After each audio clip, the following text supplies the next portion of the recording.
Hi, this is Randy Finney with Right Side of the Chart, and today is Tuesday, August 4th, 2020. In this video, we're going to take a look at commodities, in particular the agricultural commodities, although I'm going to start out here with natural gas because I've recently highlighted that as a trade idea, and there were several requests on the homepage yesterday for updates on that gas. So I'll start there with natural gas via the futures as well as UNG, the ETN.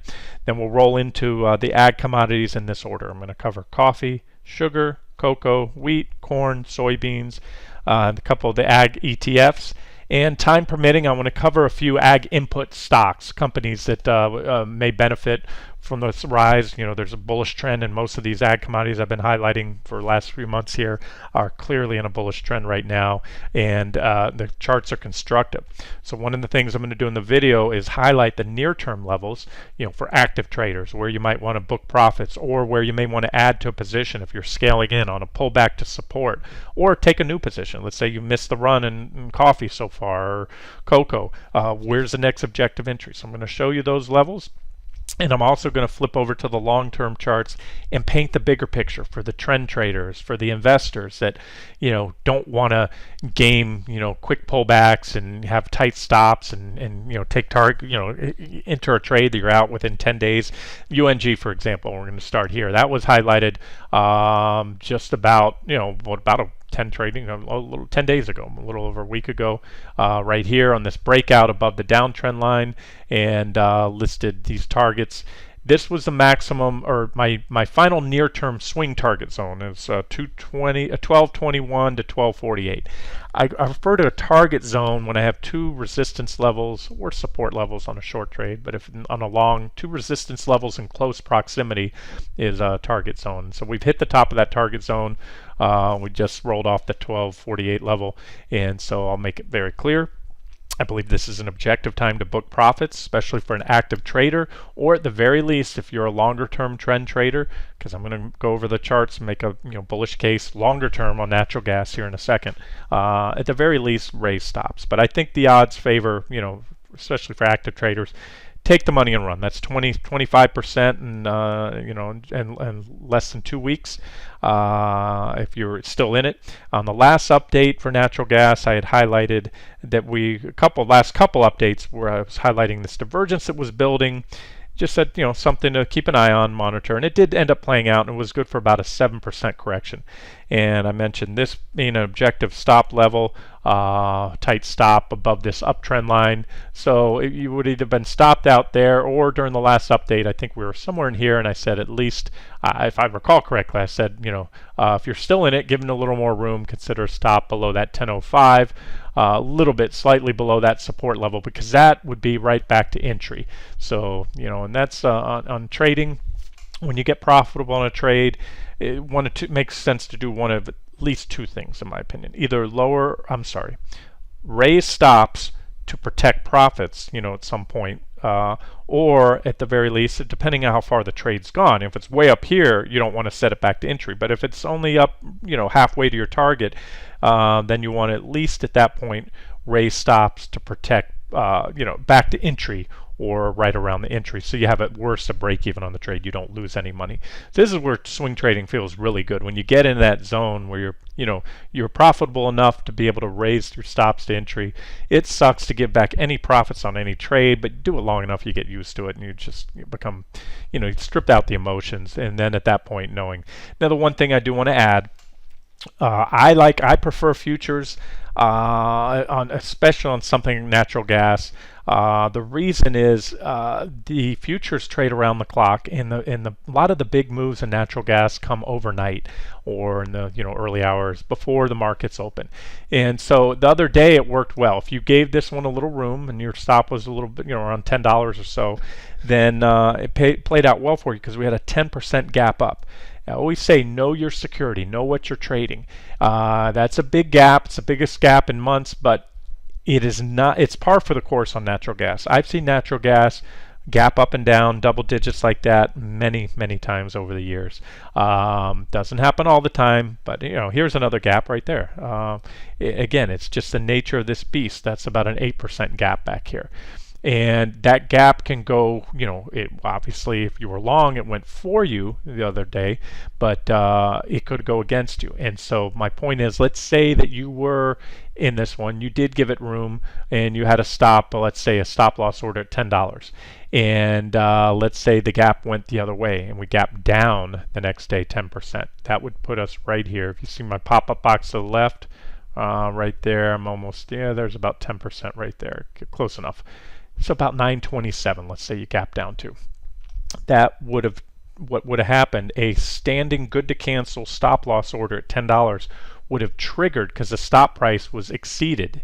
It either has to be hit or exceeded.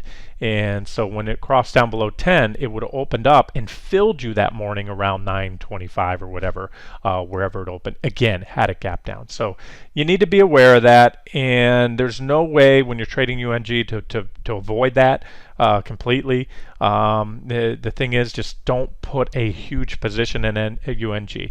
And if you want to know what it's going to mean to me, use the position size calculator I have on the site. It's located up on resources. There's a little, actually an icon on the top menu of the site, a little calculator, and plug in how much you're going to have, and then look at worst case scenario. Let's use a 10% number. Natural gas usually isn't going to gap up and down much more than 10%. So I like to always take a trade looking at worst case scenario. Will I be okay if I wake up to a loss of X, whatever X is? It depends on your position size. All right, moving on. There it is. Target, near-term target hit. Let's look at the futures and short-term, and then we'll go to long-term.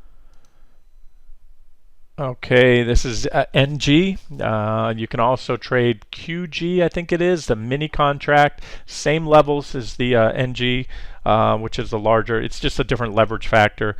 And on that, my initial swing target here was 211.19. 2.119, and we hit that. We've been consolidating around that level so far.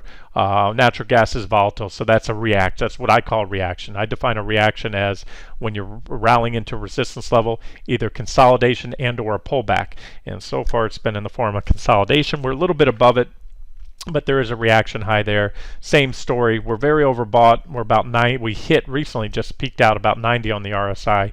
And you can see typically when natural gas gets to that level, there is usually just little upside before you get a correction, a pullback. In that case, bigger correction there. And again, so we're overbought. I will say this, natural gas can redefine overbought. When it wants to run, it can really run, and same thing on the downside. When it wants to go down, it can keep going down. So don't ever short it solely because it's overbought. It's just kind of a heads up. What's the risk reward look like right now after a big run? And I'd say it's probably going to pull back. But longer term, let's look at the longer term charts.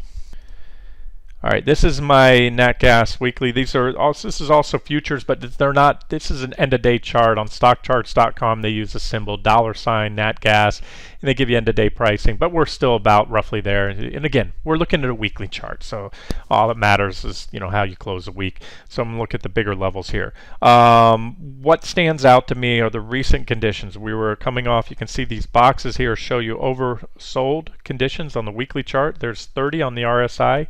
That line right there that defines oversold, where 70 is overbought.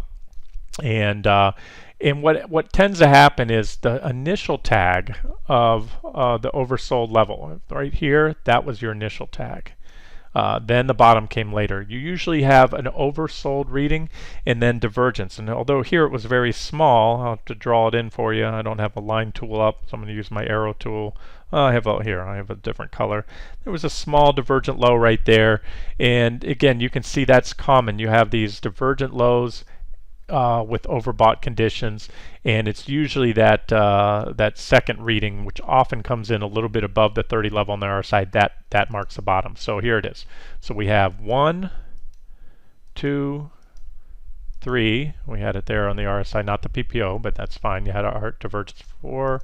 Well, there was a bigger divergence right there, so we'll look at that one. And even then, there was a rally off the little one, little one there, and this one here. And so if we go back through those, I just want to point out, and what I'm trying to do now is lay out the bigger picture again for the trend trader, for the investor.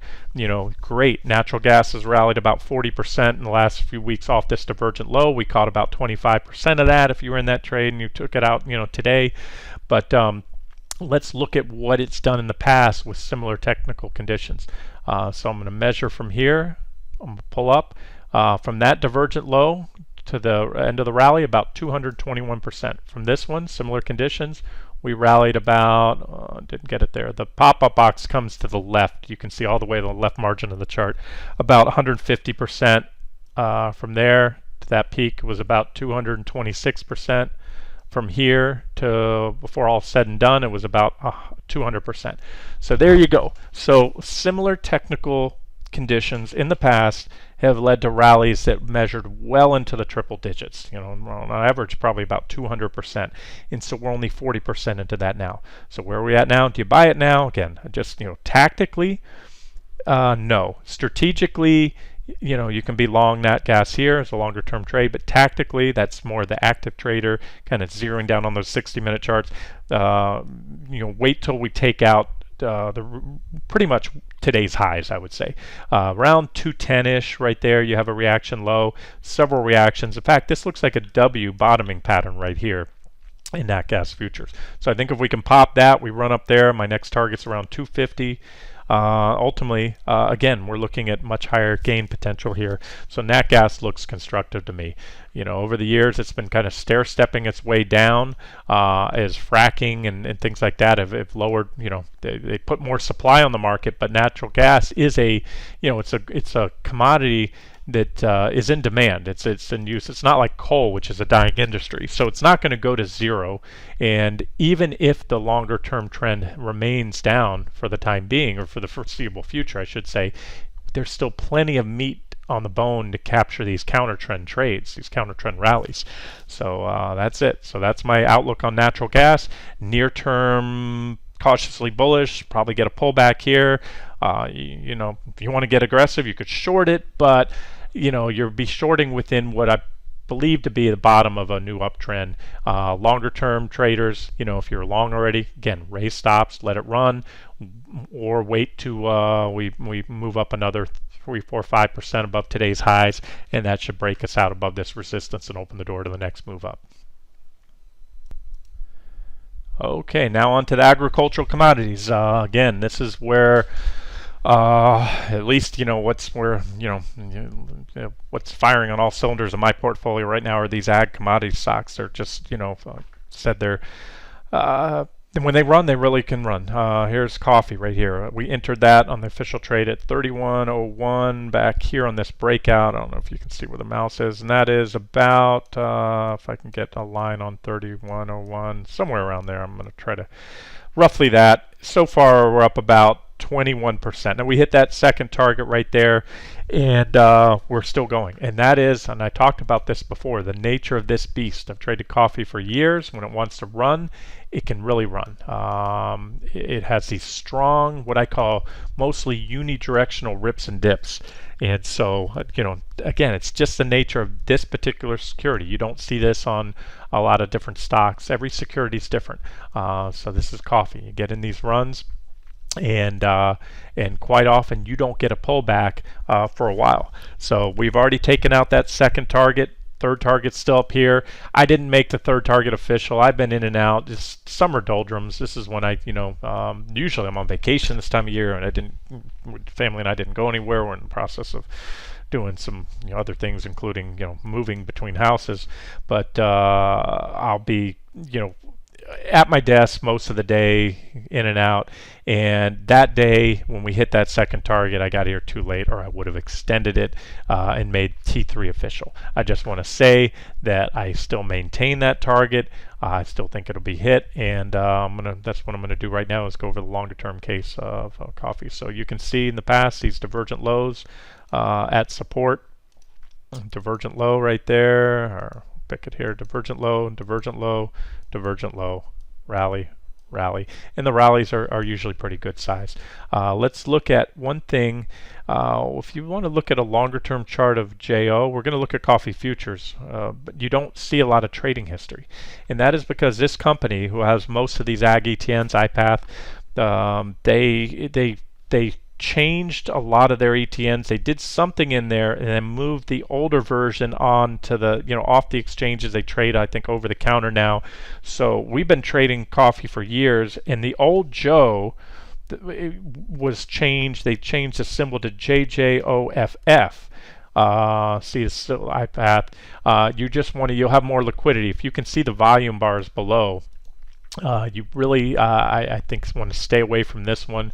But there's the volume. This is when they must have rolled to the new one. So you can see the new one has the better volume now. But why am I doing this?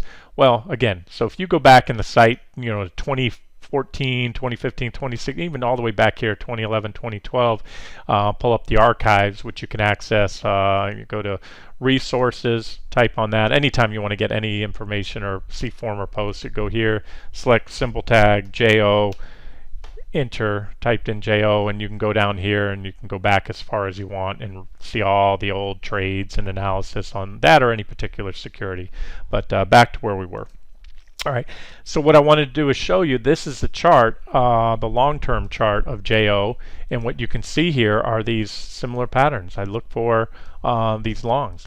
Coffee and most commodities have been in a bear market for years, but there have been plenty of very lucrative swing and even trend trading opportunities, and this is it. So what I'm showing you is over the past decade or so, we've had 3 nice, clean, clear divergent lows, positive divergence. This line should be right here, and that's our most recent divergent low. This, when you broke out, little back test, there was your rip. So from the divergent low, that point, that rally was about 111% in coffee. This one, I don't want to move that line, so I'm going to measure over here. That was about a 56% rally off that divergent low, and there was your breakout there. And this one, I'm looking for, I would say right now, at least a move up to this level right here. I'm going to give you that line there. So there's your longer term trend or swing target with a potential to go up to this one and possibly more. Remember, we've been in a bear market. Bear markets don't last forever. Bull markets don't last forever.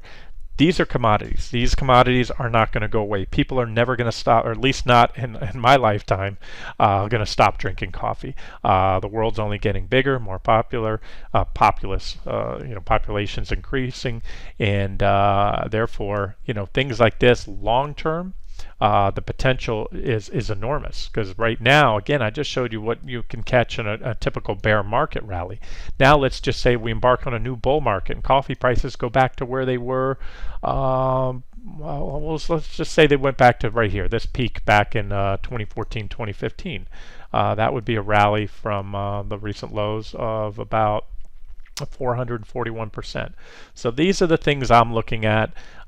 Is coffee, is it as sexy and as exciting as Apple or Tesla? No. Is the gain potential, in my opinion, from where we're at today, especially the risk-reward ratio, more attractive? Infinitely so. And we'll also look for these divergent highs along the way, to decide when to exit the major trend. There was a divergent high at that point, said get out. And finally, let's look at coffee futures. Let me pull up this one right here, go to this over here and find coffee. I want to go to this weekly chart. I have 2 weekly charts. This one we want to look at. Nope. Wrong one.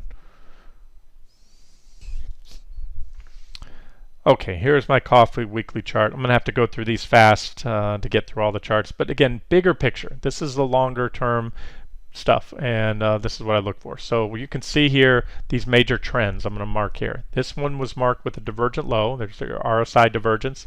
Here we had a divergent high. And these are the major trends. And I have these measured out. So from this point with that divergent low, this initial rally from here to here measured 295%. Then we had a correction. That correction was avoidable. And this is where technical analysis works just as well with longer term investing and trend trading as it does with active swing trading. Getting in and out, getting these runs over a matter of just a few weeks to get 10, 20%, 30%, move on, or take profits. But trend trading, you can see that from that divergent low, It was followed with a nice clean buy signal, an impulsive breakout, and then it set up a clean trend line started to form to watch. And at this point in the rally here, we started having, from about this point on, we started having negative divergence, and that was kind of heads up that a trend change is coming. From there, coffee did fall.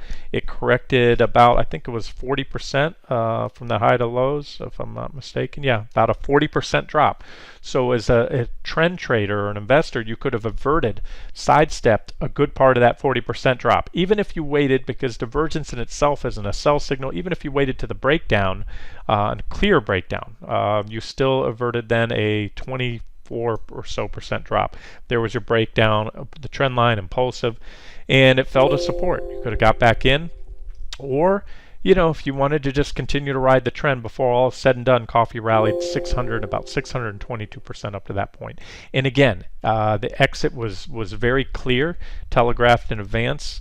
Time to get out. You started building. You had the divergent high. You had a near parabolic, almost a blow-off type top there with a clean uptrend line. There was your sell signal, get out, and a much larger drop. I think that was 60-something% or somewhere around there.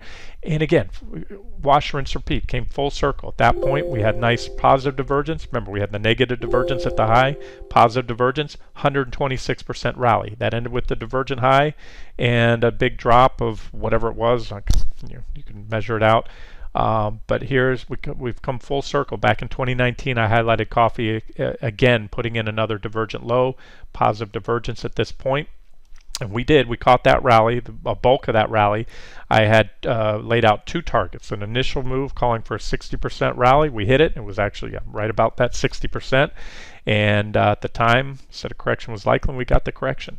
And my next target was and still is, from that breakout point, about a 90% run. So we're what I believe in the next uptrend. Since that breakout, this was just a corrective wave so far, was what it appears. There's your breakout, rally to the first target, corrective wave, and that's where I'm looking for the next trend trade, next level for coffee longer term. That may align with what I have on my JO chart that I showed you, that T3. I'd have to scrub and check that. Let's move on to the next one. Sugar still looking sweet, as I like to say. This one, the target, this has been unofficial. We had an official trade. We hit our first target there for a quick profit. Then went on to hit just a little stop rate. I've covered this quite a bit, but I stayed on it. I mentioned that after that point in time, it was even better looking than before. We had a very clean downtrend line, a nice breakout, rallied up, and I laid out these targets here at the time. And now we've hit this 41 target. So that's since the breakout there, sugar's up about 26%, and it's at the target I laid out a few weeks back, actually a couple months back. 40.47 is the next target. So at resistance right now, but on the flip side, it also just broke out of this consolidation period. So it wouldn't surprise me if sugar runs, but I do need to point this out. We do have some divergence here. It's not confirmed divergence, but it is potential negative divergence. If confirmed, if this PPO turns down and makes a bearish crossover, it will be confirmed, and that could send us back to any or all of these previous targets levels right there. Longer term, again, constructive. Trying to micromanage these zigs and zags in between, but sugar, I think, has a lot more upside potential. There's the next target after this one, which has now been hit, and that's up around $47. I might make that a little bit higher. Let's say there's resistance up there around 40, almost 49. And this is also from iPath. So if you go to a weekly chart, remember back here they rolled. So the old one was they retired or moved over. It's still trading again over the counter, I believe, but this is the old SGG. So again, when you go back, you're going to see the charts that were on this one. If you go back on the site anytime before, what was that, 2017 or so when they changed, and you can see that it still trades, so you can pick up the longer term technicals. That's why I'm talking about it here. Again, you don't want to trade it. You'd be better off, I think, in SGG, better liquidity. But to just look at what happened in the past, we had a divergent low back there in sugar on this weekly time frame. That was in 2015, and that was good for a rally of 113%. 100%. And that occurred over about just over a year, about 14 months. So again, the gain potential in these commodities is very high. And I'm looking at this, although most of these commodities have been in bear markets, as I said, they are commodities. They're not going to go away. They don't go to zero. They don't file for bankruptcy protection. So if you're looking at for something, especially maybe a potential inflationary trade or even a stagflation trade, I mean, these guys are I think, have a lot of upside potential. And again, the charts are constructive at the very least. So we're looking at a divergent low put in recently on the weekly chart. We've rallied about 43%. I'll give you some longer term targets. Again, you'll have to correlate this with SGG, but that would be a beautiful target right there. Next target, first swing or trend target, about 2670 on this one. And again, if I had a weekly chart I could give you on SGG, I would, but it doesn't go back this far. So what we do for that is I go back here and I go to sugar, look at the weekly chart here, and this is constructive. These are sugar futures. Again, simple stuff, wash, rinse, repeat. Look for these divergent lows, positive divergence right there. That rally, if you bought in on that divergent low, I'm sure there were buy signals on the intraday charts at the time. You'd zero down, you probably had a nice clean trend line. That's not a line tool, but let's say right around there. Maybe a downtrend line to give you a buy signal when that wedge broke out.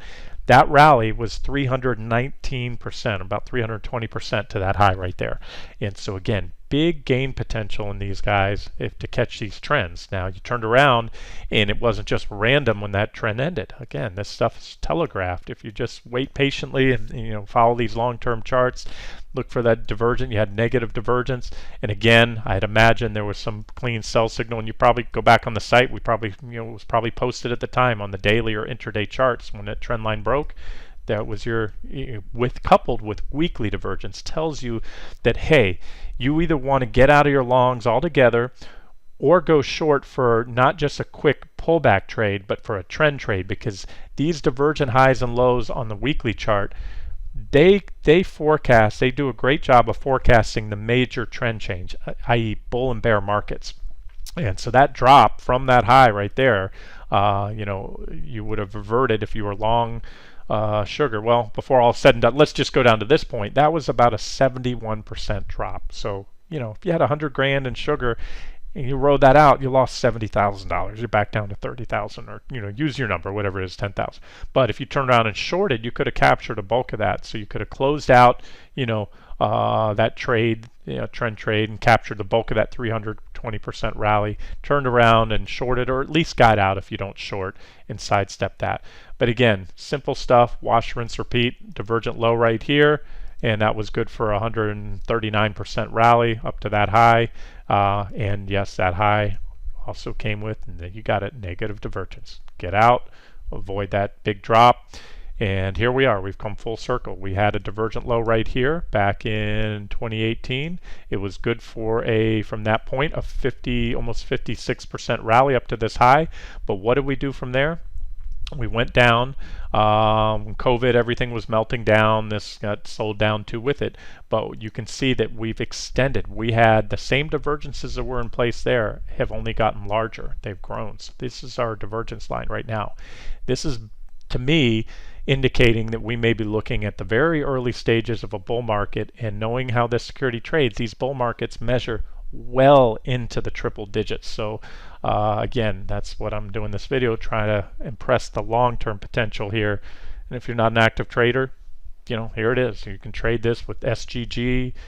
You can still buy that SGGFF, but I told you I'd be better off going there, or Cane. SGG is the one I prefer for ETNs, or Sugar Futures, SB. NIB, this one highlighted recently as just a beautiful entry point. We had a nice clean uptrend line, a lot of reactions. So we had a pullback to the trend line, which in itself is an objective long entry, coupled with what we didn't have on a lot of them. We did have on some of those. There was positive divergence on that one that led to, really, from that divergent low, if you measure it there, or really from here, looks like that's where the divergence started right there. That led to this whole rally here. So if you bought that trend line pullback with and positive divergence or divergent low, you were good for a rally before all is said and done of about 53%. This one here, that tag of that level there, that trend line, I have to move a little to the left or right of it, that was good for a 63% rally. So so far, that was highlighted as the last objective entry. We're good for a rally of about 19%. So it appears to me, based on this trend, we're in an uptrend. Here's your trend line right there, and you get these these pullbacks to support. So where's your next objective entry? First of all, we hit it. Well, if we hit it again, sure, that would be an objective entry. I don't suspect we will. Last couple times we hit it, it was pretty much off to the races from there. We came close, but we never hit it again. Right now, there is some resistance right there. But again, I'm viewing this as a longer-term trend trade. So as far as objective entry, let me look at the 60-minute chart. These are some levels I had here. There's resistance that we hit, so it's getting a little bit ahead of itself. Might need to pull back in. I might have to study this chart a little further. I should have had a level for you. I don't really see a great support level to buy on a pullback. It might just be in this one. Okay, I'll give you this level here. If we happen to get down here, I would say around, roughly this level here. If we can pull back to about 2750-ish, 27-ish, that would be an objective entry. Or you just buy pullbacks, 4, 5, 6%. If you see anything on the 60-minute chart, I'll try to update that. I have to look at the futures. This video is going to go on long enough as it is. If I get down to the 60-minute charts on cocoa futures, which are a symbol /CC, we're gonna be here forever. Let me just look at the daily chart for you real quick, and then we'll move on to the next one. So cocoa right here. All right, so this is the daily chart of cocoa. You can see the same thing. We have pretty much an uptrend line right here forming, which we pulled back to recently. There's our positive divergence we had on, again, these are cocoa futures. They use on stock charts $ cocoa, whereas /CC if you're trading futures. That's what the futures are. This is a big level right here. See these two reaction highs, major reaction highs. I think that's where the cocoa's ultimately headed, and then maybe beyond. That's about 29.50. As I showed you a minute ago, this is some resistance right here. We have a few reaction highs. So if you can power on up through here, that's going to be bullish, and this trend can continue. And you can see each of these lines right there, and you can see the levels about 25.50, about 26.40 or so. Those are potential targets, resistance levels. But again, I'm looking at this as a trend trade, buying it off this trend line as we did here and did in the past. So very constructive, that positive divergence. Last time we had the divergence here on this daily chart was right here. See your divergent low, and that was good for measured it out there for you, a 48% rally right there. This one right here, we had a divergent low here, and there's your divergence marked. And before all said and done, we were good for a 68% rally. So that, again, painting the bigger picture, you take those two, average them together, you're talking right around 60%. And so we're not even close to that yet. So, how we get there exactly, I'll do my best to, update these trades, but I'm looking for more upside, considerable more upside in cocoa going forward. And here's wheat. Wheat's an active trade. Wash, rinse, repeat. We had an active trade here on it before. Hit our first. I probably would have been long, at least on the breakout above this downtrend line. Maybe we went long at support or something on the 60-minute chart. I don't recall. T1 hit, T2, T3. Mention it again here. T1, T2, T3, T4 hit. And so far, we went long. Wash, rinse, repeat. I mean, this is simple stuff. It's not rocket science. There's no guarantees it works out. But every time you buy wheat, when it pulls back to about 490, the ETN, WEAT, you make whatever that is. And so far, we've hit our second target. It's back to T1. which is a former resistance level, now support, offering an objective entry right here, right now. If it goes any lower, down, your next objective entry buy point would be 511. I'm going to leave the stop here for now because we're only about halfway to my fourth target. I may add additional targets. They're up here around 630 and 650, but as of now, that remains the final target. And so far, we're good for. I don't know where exactly we entered this. I didn't write it down on this chart, but you know, off the bottom, it's up over 12%. That's wheat, and then we go to weekly chart. And again, this weekly chart is a long-term downtrend line. It's not the best defined downtrend line. We could probably put it like this right there. But the point is, you have this big divergence building here on wheat. And again, this is wheat. You know, it's come down on the ETN from, you know, about $25 a share, or $25, yeah, on the wheat ETN to 525. And wheat's not going away. You know, that's you know, one of the most widely consumed commodities right here that we're covering, so it's going to be around for a long time. And very quick, big picture weekly chart going back to the 2000s, you know, early, even to the late 90s right there, actually to the left of the chart. There's our long-term bull market uptrend line. Again, this is wheat. More and more mouths to feed every year in this world, and less arable land, so you know, you do the math. You know, wheat prices are, you know, probably going to continue to trend up, especially if we, you know, start to see inflation rear its ugly head. So there's your uptrend line. Here are your objective long entries. You look for these oversold readings. You look for pullbacks to the trend line, which the last one was right there. I mentioned that back then. That was back in 2019 on March 12th, and again on May 2nd. Wheat has fallen to long-term support, while it rarely seen oversold readings on the weekly chart.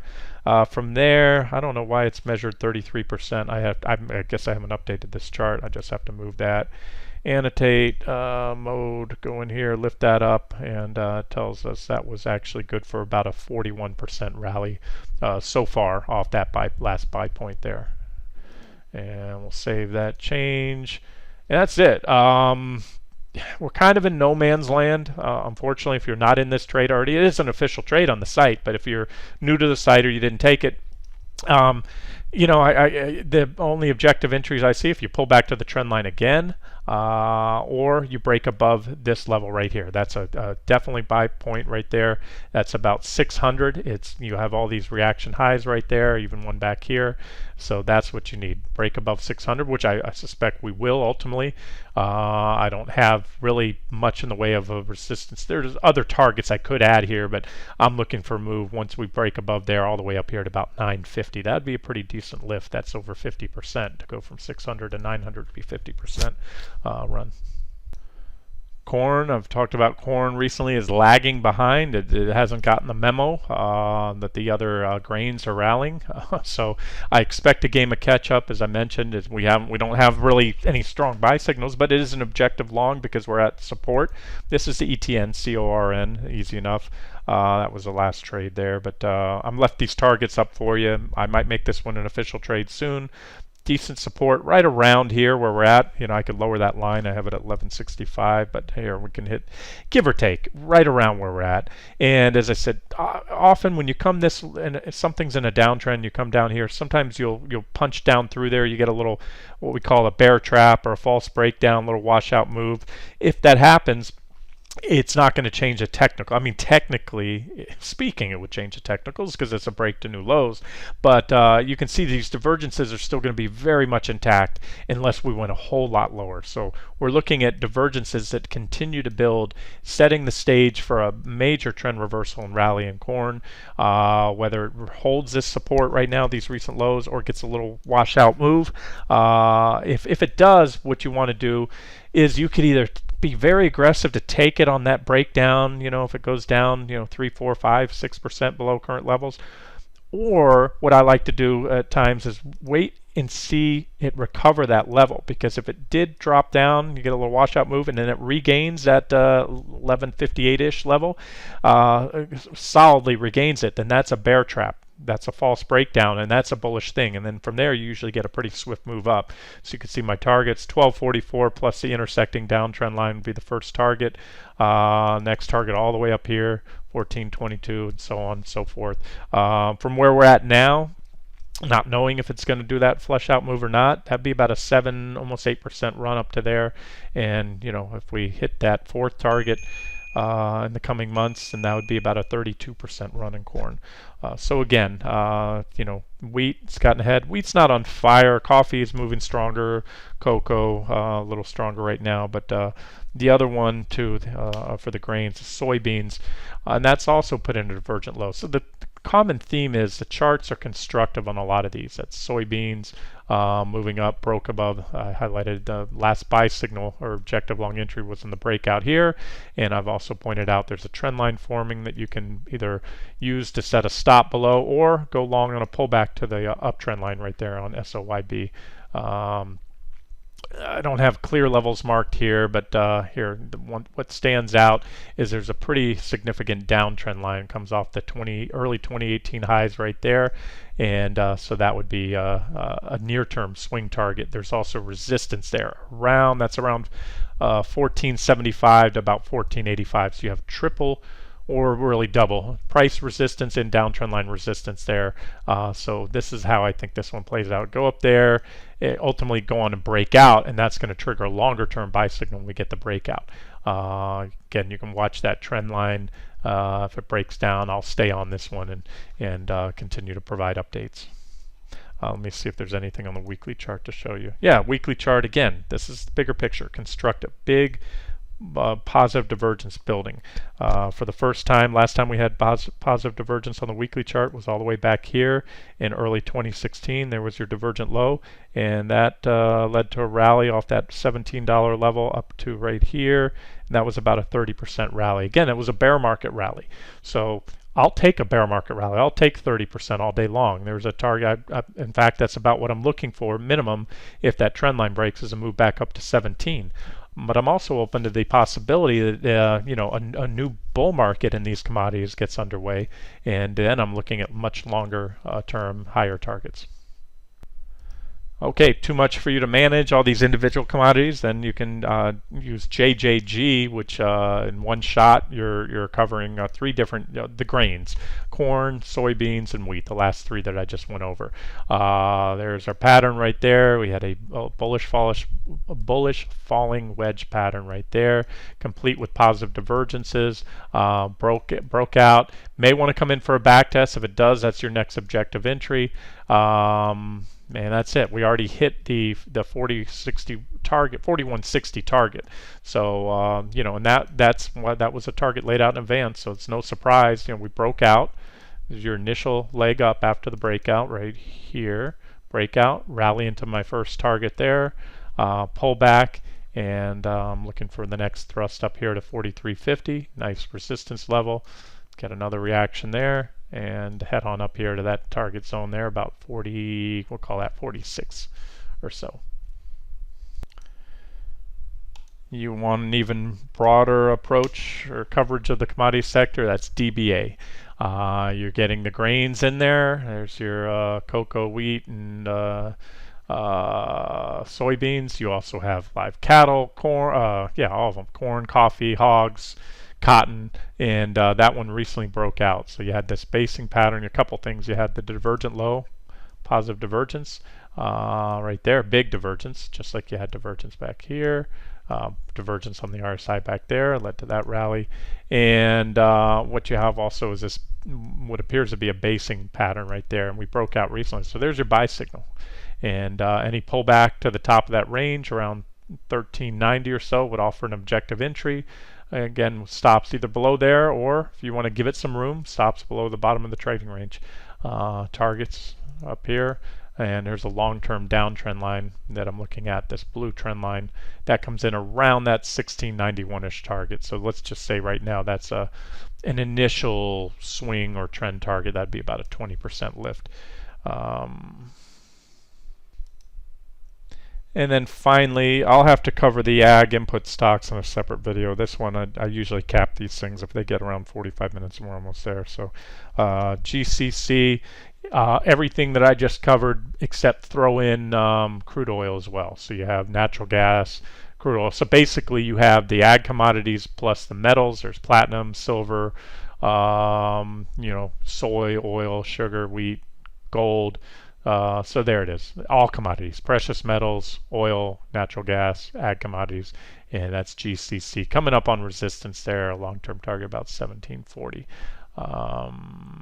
That's it. Let's wrap it up here, and I'll just have to follow up whether I post charts below this video on some of those ag input stocks or just cover them in the next trade idea videos.